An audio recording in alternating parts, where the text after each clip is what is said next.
Good morning, adventure motorcycle riders. My name is Mark with Kiefer Moto, and today we're going to talk about adventure motorcycle riding, and in particular, how to navigate the informational chaos that you can find on YouTube and other social media sites and wherever, and hopes that you will find the right motorcycle that fits you and yeah, things to be just care about. Let's just talk about adventure motorcycle riding.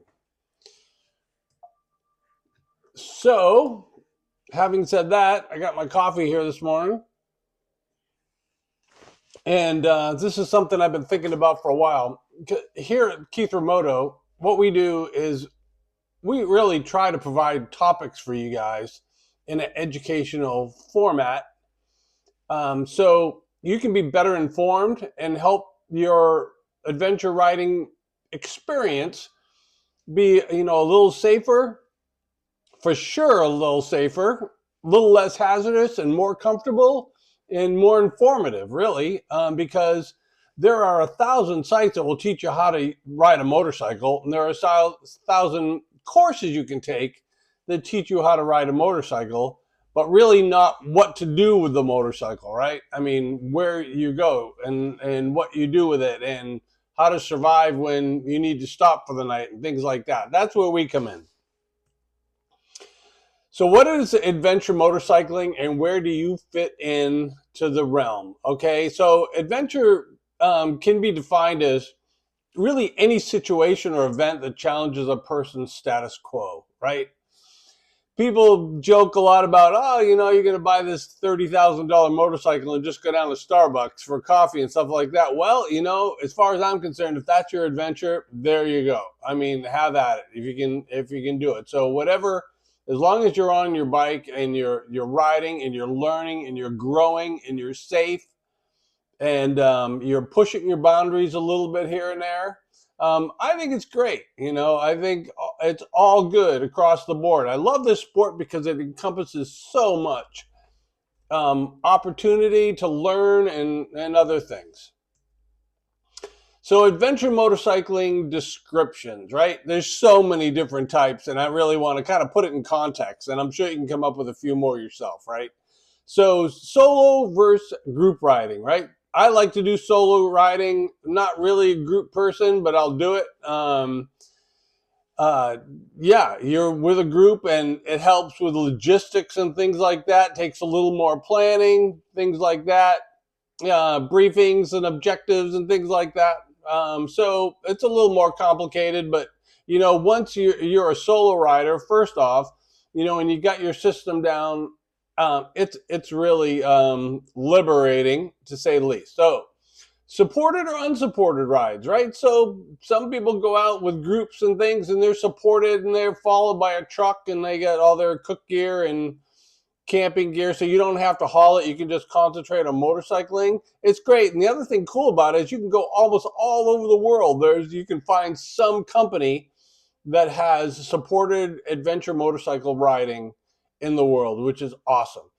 Decide, hey, do you want to go to hotel or adventure touring on and off road? You don't necessarily have to do hotel to hotel. You can do a hotel once a week or whatever, camp or mix it up or do whatever. But, a good amount of people will go from town to town. They'll predetermine where they're going to be at a certain time and pull into the hotel and go to a restaurant and live the high life. That's awesome. Moto camping. That's really where where I fit in, I guess, on moto camping, is where routes are done camp to camp. So I like to make up camp. I like to pull my motorcycle in the side of the woods or whatever and put my hammock up or my tent or whatever. And, if there's a campground there, there's great dispersed camping, things like that. That's kind of what I'm into. And so there's all sorts of options there. There's state camps and federal camps and camping and everything in between, private, you name it. Predetermined routes such as BDRs. People love BDRs. You get the sticker, right? I mean, you're out, it's predetermined. You can buy the maps, you can buy the GPX. You know what's coming, you know where to go. These guys do a great job really predetermining what resources are there, where you get your fuel and all that sort of stuff. So that's a great option, especially if you're just getting into it, you know. The only thing I would say about BDR for you to be mindful of is take your time, you know, add another couple days. So if you're in an area that's really cool, you know, and you can research that area, you might want to offshoot every once in a while to go to a certain place that is of interest. Okay, so don't try not to restrict yourself so much specifically to that route, right? So, and brings me to my next point, area saturation touring. That's what I like to do too. Is I like to go into an area like northern Nevada or southeast Oregon or you know the coastline or anywhere, northwest Washington, things like that, where I can go in and I can just explore almost all the roads that are out there and see where the little gems of interest are. So that's an interest of mine. Cross country, you know, all right, I want to go from San Francisco to Boston, you know, so people like to do that, cruising, um, you know, and then getting features along the way.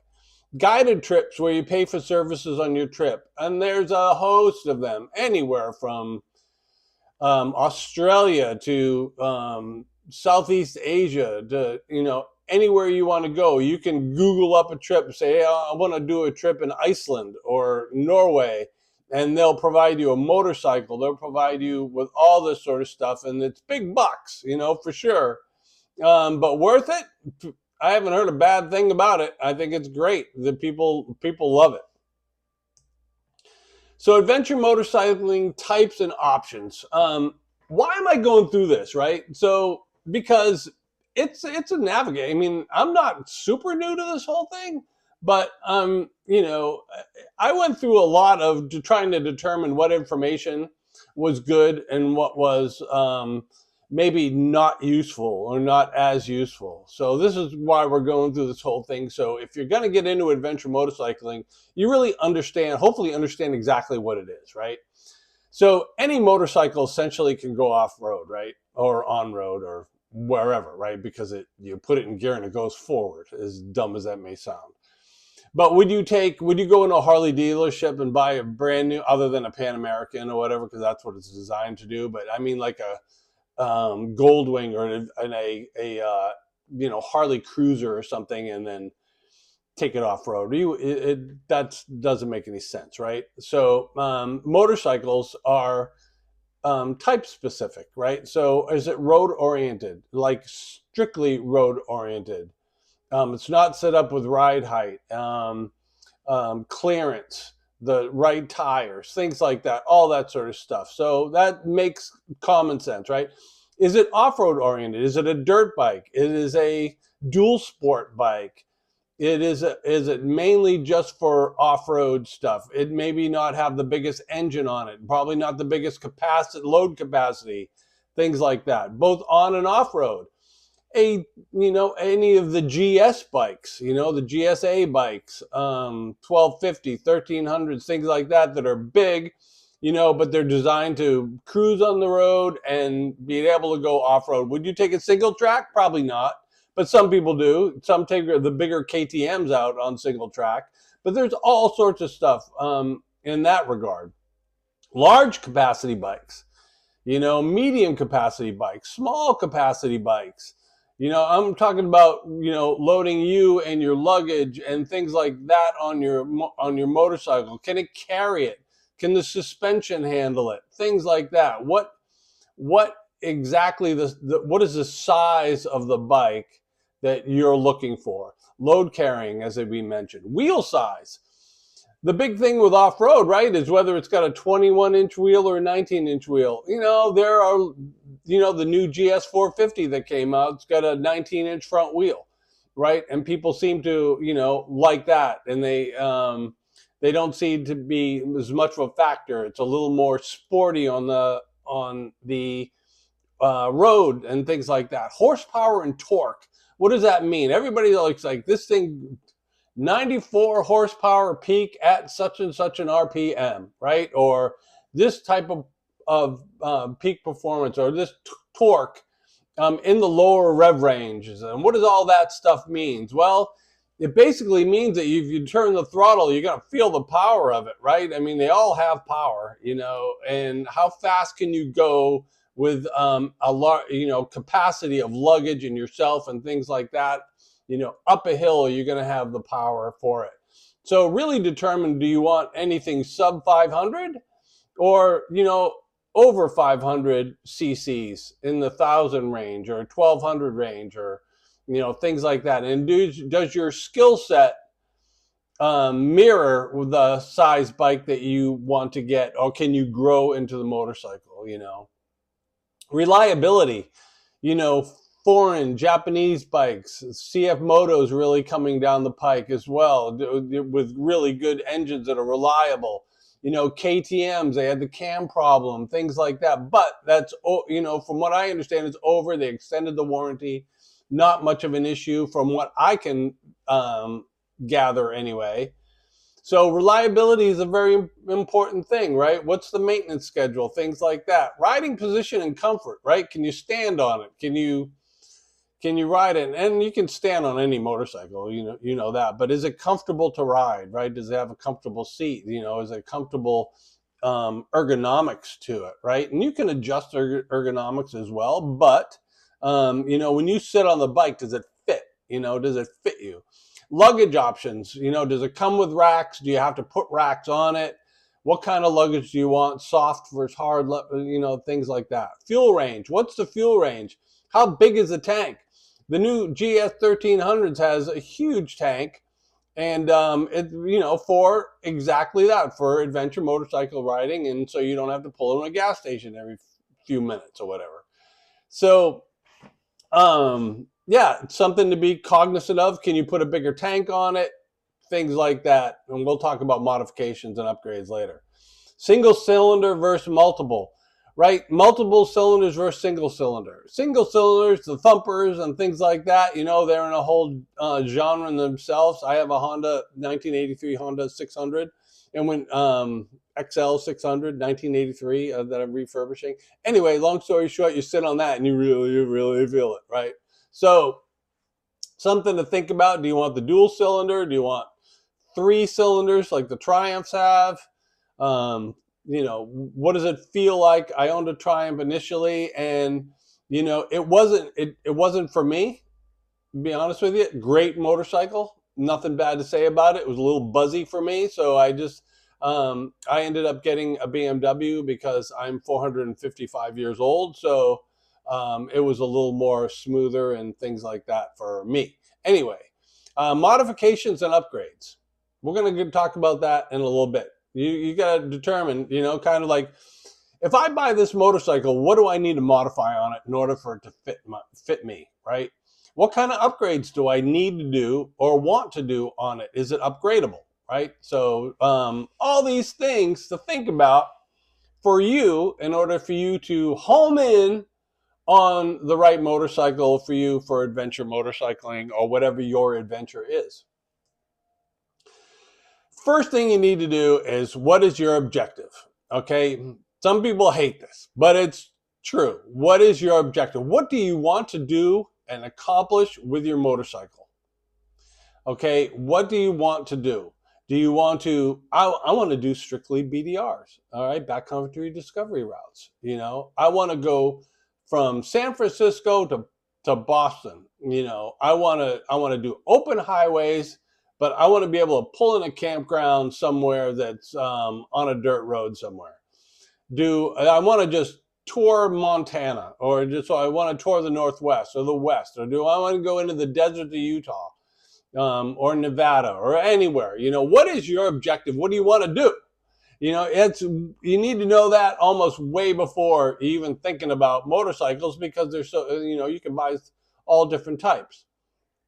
As a little hint, for what I've done, I found that the two motor, if your budget fits it, that's fine. The 2 motorcycles work good. I have a GS 1250 GSA Trophy that I use for mainly road touring and can't go being able to do roads. I have 50/50 tires on it, so I can do a dirt road all day long in order to get to a campground, whether it's dispersed or paid or state or federal. And I have a KTM 890 that I do the back roads of the Cascades and Nevada and things like that. It's more the Jeep of motorcycles. So it's built for off-road stuff, and it's a true joy as far as I'm concerned. But that fits me. It's not to say that it's going to fit you. It fits me. So your objective. So we just talked about this. You want to travel the roads, just dirt roads, campsites, travel the world. Ship your bike around the world. Do you want to explore forest roads and back roads? Do you want to travel in comfort from hotel to hotel? It's all good. It's all adventures, but just kind of know before you walk into the dealership, kind of know this is what I want to do. Okay. I want to do local stuff. I want to do regional stuff. I want to do nationwide stuff. I want to search the continent. I want to ride to Alaska. It's endless. So is there a bike that can do it all? Well, that depends. It depends on what you're going to do with it, right? And it depends on what you want to do with it, right? Really, probably, it's up to you to answer that. I would say no. I would say if you're going to travel to your destination in order to begin your ride, in other words, your starting point is not local, then it's nice to have a motorcycle that's got the highway power it needs in order to get there and then begin your journey, right? So there's all sorts of things that goes into it, and we're going to be discussing some of those. Factors to consider when you're choosing a motorcycle for adventure riding. There's all sorts of things. We just talked about objective. What's your budget? Manufacturer preference. If you have all the manufacturers are good, all the motorcycles are good. Okay, there's going to be guys going, this just doesn't meet the mark. And I'm going to talk a lot about objective and subjective opinions that you get on things. So if you have a manufacturer preference, BMW, Suzuki, the Tenaris, the Yamahas, and things like that. I mean, all sorts of things. They're all good, but they're, again, whether they fit you or not, it's up to you. What is your experience and ability to develop skills on motorcycles? I'm going to tell you this, and I'm going to hopefully get some feedback from you guys. And I don't care about hate mail. You just let me know. But motorcycles are easy to ride. I flew general aviation years ago. In other words, small planes, right? Flying the plane is easy. It's what you do with it is the difficult part. Riding a motorcycle is not difficult. It's what you do with it is what can be difficult. So can you grow into the motorcycle? Are your skills going to get better and better and better? Right? So let me move this over. Okay, there you go. So where and how do you get your information is important. Okay, things to be careful of when researching and gathering information on adventure motorcycles. And if you're anything like me, I went to YouTube, right? I mean, if I want to fix my diesel truck, I go to YouTube, I'll find different things. And, if I want to fix a hairdryer, I'll go to YouTube, A lot of people go to that. But I also, as my journey through YouTube, trying to figure out some of this stuff, there's good advice and there's not so good advice. And I want to get to that for you guys. YouTube and social media. What is subjective and what is objective information? Separating opinion from fact.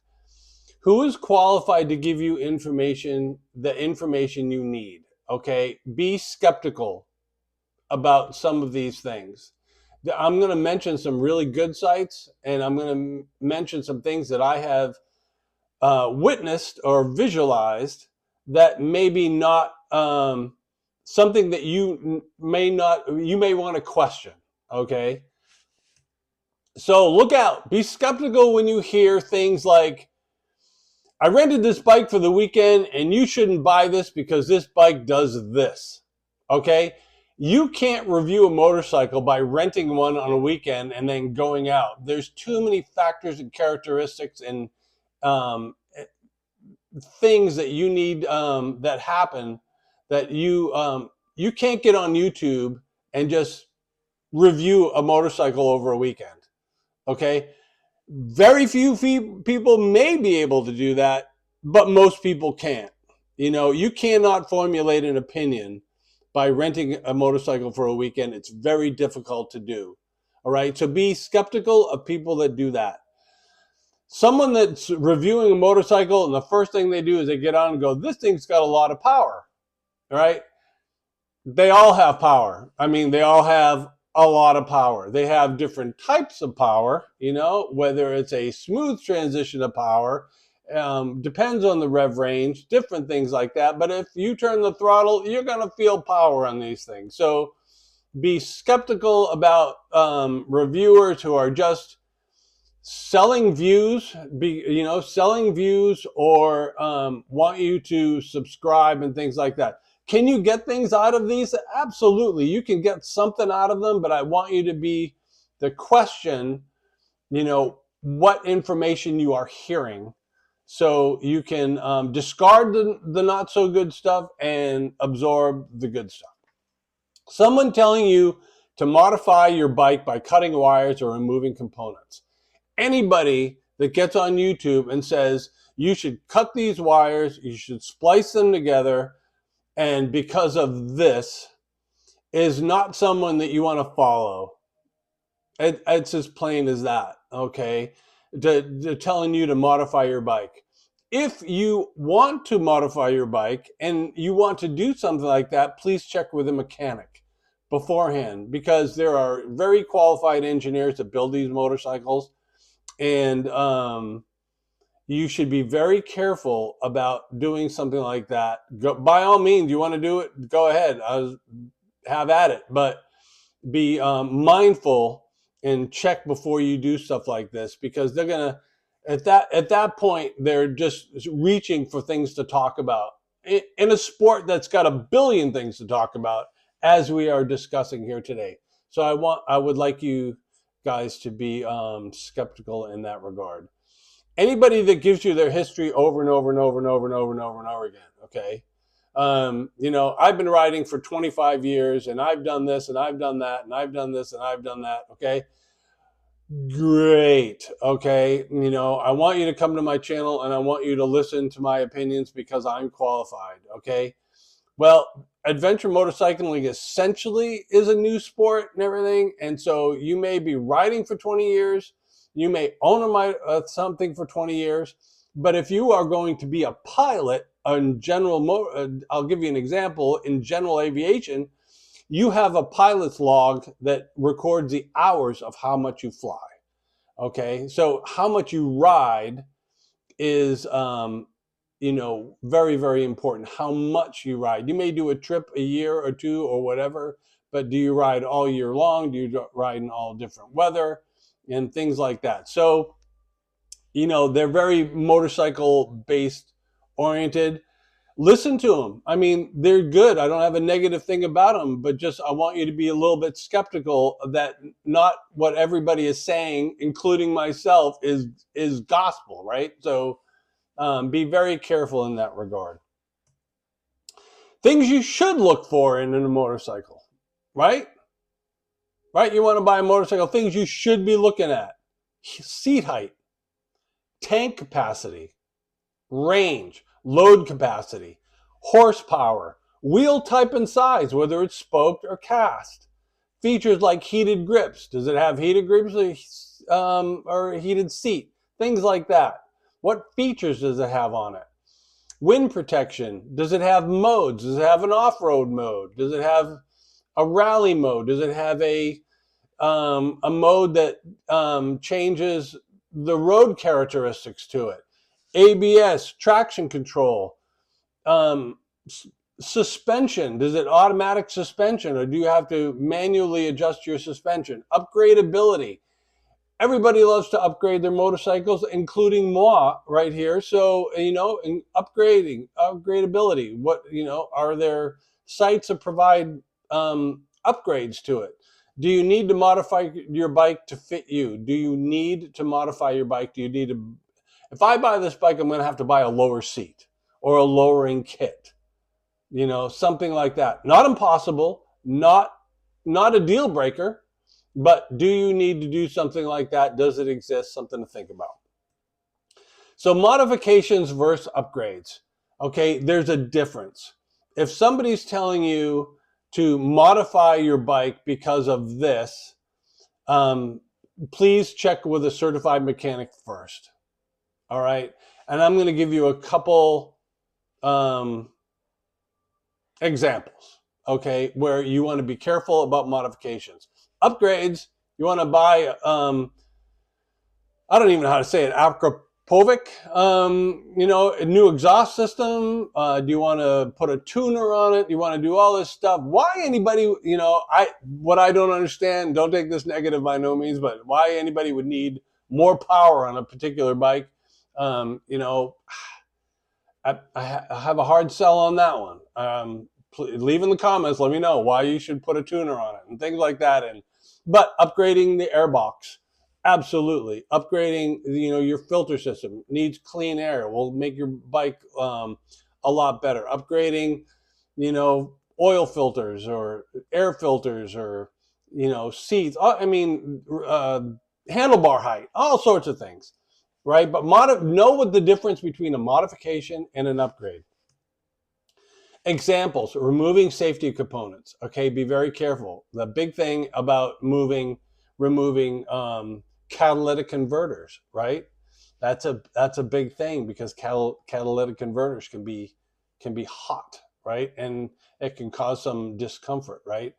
This is not a comfortable sport regardless, okay? So just be mindful of that.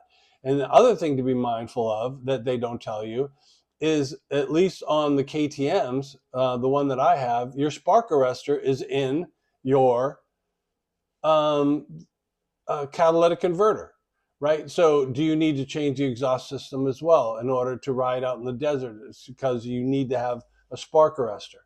Do you need to add something onto your exhaust? Things like that. Be very careful, check before you take my word for it, okay? But is it something that you want to do? Replacing components because of non-mechanical reasons. What do I mean? Cam change tensioners, right? There's Google it or go to YouTube and go, should I replace my cam chain tensioner? And you do that on KTMs because when you start it up, it sounds like you're starting a bucket of bolts, right? That's just a characteristic of the bike, right? And I have earplugs in, so I don't give a shit what it sounds like. But be mindful, okay, of that, because if you're going to change your cam change tensioner, you should, by all means, because you will be taking the risk of jumping your cam chain if you change the cam change tensioner when it is not in top dead center. When you bring it in to have the valves and cams checked, okay, just say, hey, would you install this for me? And they'll say, yes, most likely. Okay. Or do I need to change my cam change tensioner to make it a little less noisy, and things like that. So, to make something a little less noisy, to change the engineering of an engine, I question and I am skeptical of that concept.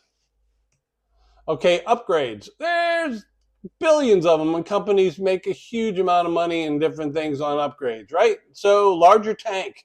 You want to increase your range on a Husqvarna 701 small tank. You want to put the tank out front. They're making new things, 501s, 701s, all sorts of stuff. Tires. What kind of tires? Tires are a big thing. I mean, I'm going to do a whole video just on tires. But yeah, do you want to change your tires? Everybody does. I do. I bought a Rabaconda, so I could change my tires, a couple times a year if need be. I have my winter tires and I have my summer tires. I have my BDR tires, blah, blah, blah. Seats lower for more comfort, handlebar height, windshields, foot pegs, GPSs. How are you going to navigate these things? How are people going to know where you are, right? So do you want to put a GPS on it? What is the luggage and racks? And do you have soft luggage or hard luggage? Decals. You can buy decal sets and make them look really super cool. Heated grips and seats, batteries, toolkits, suspension, wheels, and almost anything can be upgraded, right? Suspension's a big one, right? I don't necessarily, if I'm on my KTM 890, I don't expect a super smooth ride, and I don't care, if it gets me from point A to point B and I'm having a blast, I don't care about it. Hopefully I can take a little discomfort for the pure pleasure of being able to ride that motorcycle wherever I want. So there you go. Hopefully it kind of gives you a little bit of insight on the minefield of adventure motorcycling information on social media or wherever you get it. If you walk into a dealership, ask questions, ask specific questions, and know what you're looking at. All the manufacturers are really good. The people in the adventure motorcycle business, I haven't met someone that's really purposely trying to go out and do negative things. It's all good. So, but having this little bit of skepticism in your pocket, right, can help you out and in the minefield, and discard some information that is no use to you and stick to objective stuff and eliminate just opinions and subjective. Okay. Thank you very, very much for watching. My name is Mark from Keith Remoto. We are here to help your adventure motorcycling experience be a little more comfortable, a little less hazardous, and hopefully a lot more safer. So you guys take care.